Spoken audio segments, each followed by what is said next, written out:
Hello there, I'm Tom, and welcome to Real Shorts, short stories from Hollywood history. It's the 30th anniversary of the summer that Batman took the box office by storm, and the Prince soundtrack ripped up the charts. How did the Purple One get involved with one of Warner Brothers' biggest hits of all time? Well, in 1989, Tim Burton was putting the finishing touches on his film Batman for Warner Brothers. Outside of a film score, which famously Burton worked with good friend Danny Elfman before and since, who had come up with such a great collection of themes and pieces, the director hadn't really contemplated a soundtrack album, especially since he only used 2 pop songs in the temp track of the movie. More on those in a moment. A temp track is made up of music cues and songs that are not intended to be in the film, but give the feeling the director would like to convey with the music in the movie. The producers, on the other hand, though very happy with Elfman's score, were very adamant that Michael Jackson should produce a pop soundtrack. Jackson had 2 huge albums in the 80s, Thriller and Bad, both of which are 2 of the biggest selling albums of all time to this day, and he was arguably the biggest pop star on the planet at the time. On paper, it almost made perfect sense for the 2 to create synergy. Both were in the process of trying to darken their image. Michael Jackson, of course, who had grown up in the public eye, was trying to assume a more adult image, with his most recent release, Bad, speaking to that notion. While Batman was saddled with the stigma of the campy 60s TV show starring Adam West. At the time, that was the most popular Batman in the public zeitgeist, and the casting of comedic star Michael Keaton at that point didn't help the image of the upcoming film any. So clearly, an edgy soundtrack to match the edgy film was needed. Sometimes a filmmaker can get so attached to their temp score that they can find themselves on the other end of a plagiarism suit, much like the situation that surrounded the movie 300. More on that another time. Director Tim Burton, though, already had his score and was shifting his focus to the other 2 songs that weren't Elfman's famous score. Burton, like the situation with 300, had gotten attached to the pop hits that were on the soundtrack, and he had no real interest in pursuing a pop soundtrack beyond that. He was pleased with the temp tracks, 1999 and Baby I'm a Star, by, ironically, Warner Music pop star Prince.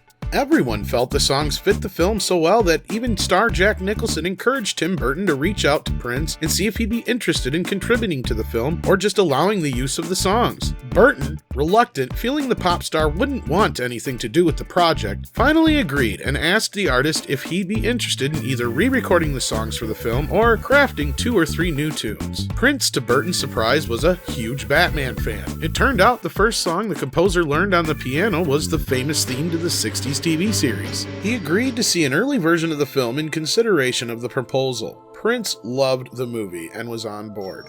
The producers, on the other hand, were still hung up on Michael Jackson's involvement in some form. In a 2001 Rolling Stone interview, Prince revealed more details about how the project was then proposed to be a collaboration between himself and Michael Jackson. Did you know that the album was supposed to be a duet between Michael Jackson and me? He is Batman, me is the Joker, Prince said. He then pointed out that it would have been funk songs for the villains sung by him, and Michael Jackson would sing ballads for the heroes. This never came to fruition as Jackson was too busy at the time with his Bad World tour, and signed with Epic Records, unlike Prince, who was, as already stated, coincidentally signed with Warner. The decision was made to let Prince take on the soundtrack. Prince was so inspired by the movie and possibly his dwindling bank account, according to some close to the artist, that within a month he wrote 8 songs for the film.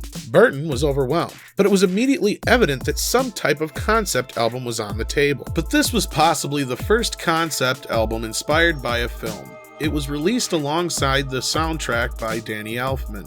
Prince seemed to be exactly what the film needed to help shake the campy image, as the artist's image lended itself more to the adult themes in the film and fit perfectly in with what the producers and Burton were trying to sell with their at the time updated version of the brand new Dark Knight.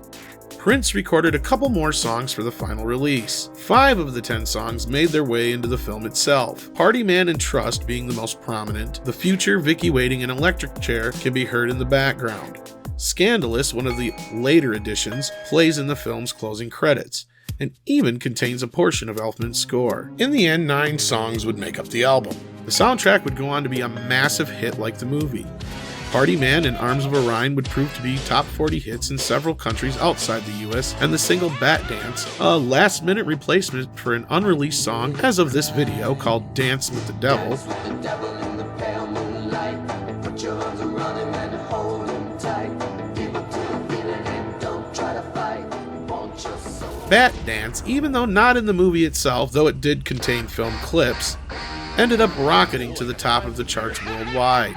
The music video for Batdance was a staple that summer on MTV, showing several times a day despite its longer than average runtime. The video was overseen by Purple Rain director Albert Magnoli, and earned Prince a Soul Music Train Award nomination for Best R&B Soul Music Video and nomination for the Best Video from a Film for the MTV Music Video Awards. It was also a #1 hit in the US on 4 charts alone, and also in Norway, Switzerland, New Zealand, and just shy at #2 in the UK, along with being in the top 10 chart in nearly a dozen other countries. Prince's album is a rarity in synergy, where at first mention may sound absurd, but in 1989 proved to be just what the Batman movie needed to promote the film for a superhero, and Prince needed to push himself to yet another level in the music industry as a superstar.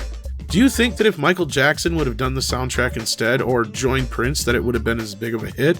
Maybe bigger? Or less? Tell us your thoughts below and tell us your favorite song from the album as well. And thanks for watching. If you enjoyed this video, then please leave a comment, like it, and help share it. Or if you didn't, tell us why in the comments. If you did enjoy it, then feel free to subscribe, but remember to hit the bell icon to select that you want notifications all the time, otherwise YouTube might randomly unsubscribe you. Midnight's Edge is completely independent and devoted to bringing you the intelligent analysis of the inner workings of the film industry and genre media. If you like what we do, then we would be very grateful if you could help us keep the lights on by supporting us on Patreon or on Subscribestar. Our backers receive exclusive rewards and bonuses. Before you go, check out these other videos that may interest you, and our sister channel Midnight's Edge After Dark for more live shows and more laid-back content.